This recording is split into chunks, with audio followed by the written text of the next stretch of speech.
I was able to read 57 books in 2021, which is slightly lower than my average, but listen, I had to dedicate some of my time to watching Tiger King and all other spin-off shows, so cut me some slack, all right?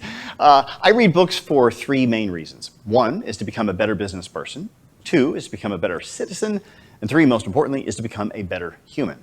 So if you have any recommendations for books that might fall into one of those three categories or all, please leave the book title in the comments section of this video. For now, here's a recap of my top 20 books for 2021. Number 10, Caste.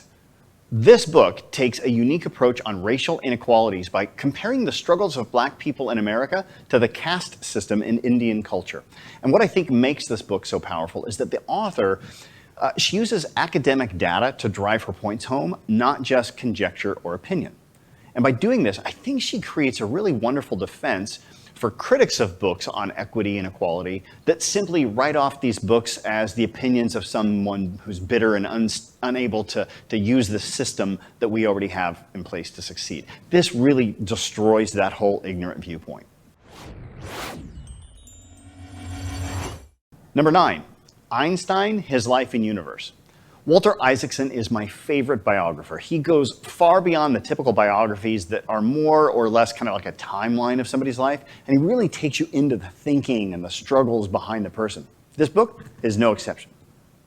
I discovered so many interesting facts about Einstein, like he was married to his cousin, and all the struggles that he was dealing with in his life. And I think it's so easy for us to idolize great people in our history and forget that they're flawed people with struggles just like you and I. Einstein, he was no exception. And in many ways, I think he kind of reflects the modern entrepreneur that is obsessed with their field of work and unwittingly sabotages personal relationships of the people who mean the most to them. Number 8, Cracking Complexity. Now, had I not read this book early on, I might not have even appreciated my number 1 book selection this year nearly as much. So stay tuned, I'm getting to that one in a moment. But Cracking Complexity provides a systematic approach to solving complex, not complicated problems. In fact, it shows how the strategies to solve complex issues differ from complicated ones. And it provides a framework to understand the differences and then guide you on how to create an environment in your life and your work where you can solve complex problems. Number 7, The Wisdom of Crowds. I read several books this year on analytics and data interpretation because I believe that I've been too much of a kind of lead by gut instinct type of business person. And I'm realizing now how that hasn't served me in the best way over my life. So in attempts to become more strategic and increase my chances of making the right choices, I've researched data analytics and how it relates to decision making. And this book reveals how data collection and sampling can provide you better insights and increase your chances of making the right call in business. It's also a great read for the person who is a bit numbers averse and struggles with complex mathematical equations. It's very academic, but it's a book that's written for the non-academic person. Number 6, Thinking in Bets. This book is a quick read and it talks about how analytics can assist you in becoming a better leader. In business, the metaphor of chess is often used to describe leadership and decision making, but the author of this book, a world-class poker player, believes that leadership is much more like poker than it is with chess. See, with chess, you have all of the information that you need to make the decision right there in front of you. None of the pieces are hidden. But in business, rarely do you have all the facts. It's more like a poker game where you don't know all the cards that are on the table. And you have to make decisions based upon that limited knowledge that you have available at that time. Now, one of the best strategies that I developed from this book, and I use on a regular basis now, is moving people from places of absolute certainty to varying degrees of certainty. For example, someone might say something like, I just know they don't like me. And when phrased that way, it presupposes they're 100% certain of this. And in fact, without pausing to evaluate, the person making that statement might now even become more certain.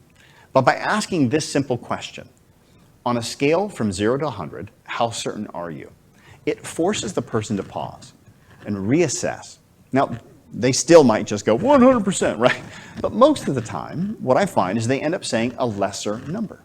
Now imagine the possibilities in business when someone states an opinion of what they think you should do, and then you have them assess what percentage of certainty they're at.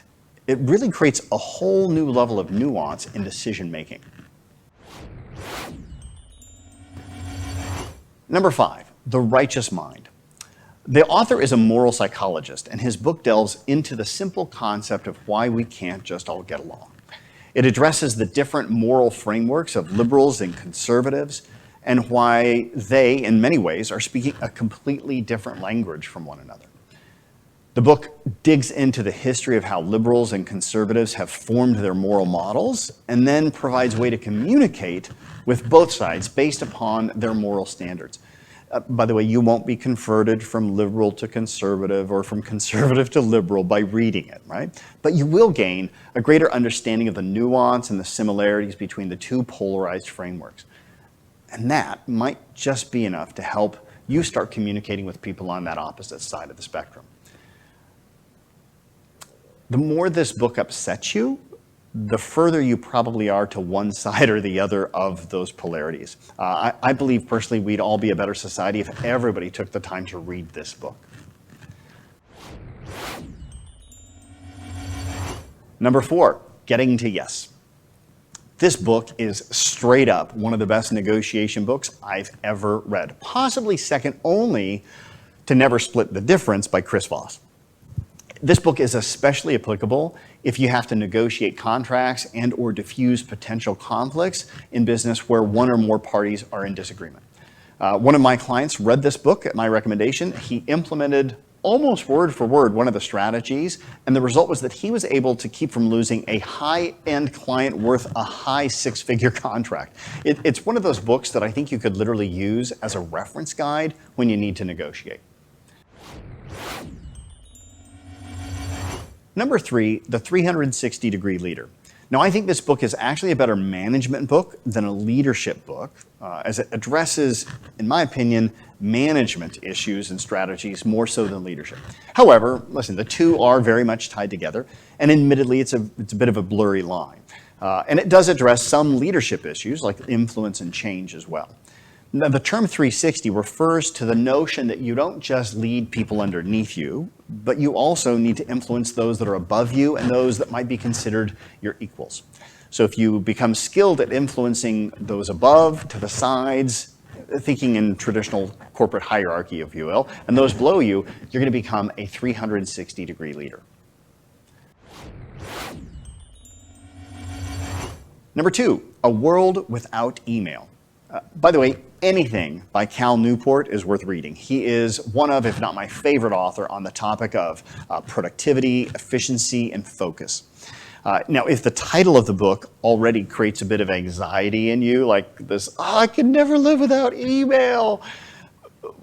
Listen, you need to definitely get this book, right? And don't worry, it's not going to tell you that you have to eliminate it altogether, but it does show how emails have created the illusion of efficiencies in your world, and when it's appropriate and inappropriate to use the invention. By the way, hint, it has a lot to do with the differences between synchronous and asynchronous communication. It's good for one, but not for both. Number 1, Thinking in Systems by Donella Meadows. Every once in a while, you'll come across a book that shifts the way you look at the world. This was one of those books for me. So much so that I ended up reading other books on systems thinking. I even took a class on the subject. I believe this book should be required reading for anyone in a leadership role, especially those in governmental leadership roles. But the information is equally important to ensure that you're not fixing a symptom in a company, but instead going all the way down to the source and working with it at the cause. The concept is very simple. Very rarely is anything simple, especially if more than one person or action is involved.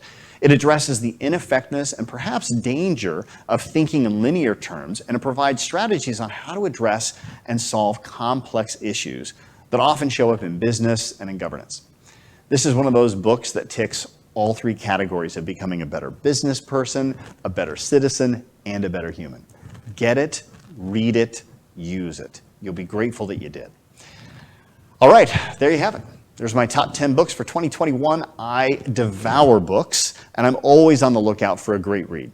So if you have any recommendations for books that you've benefited from, and it falls within the category of becoming a better business person, a better citizen, or a better human, please leave that book in the recommendations in the comments section below so that we can all benefit from your experience. And who knows, maybe something that you recommend this year will make it on my top 10 list for 2022.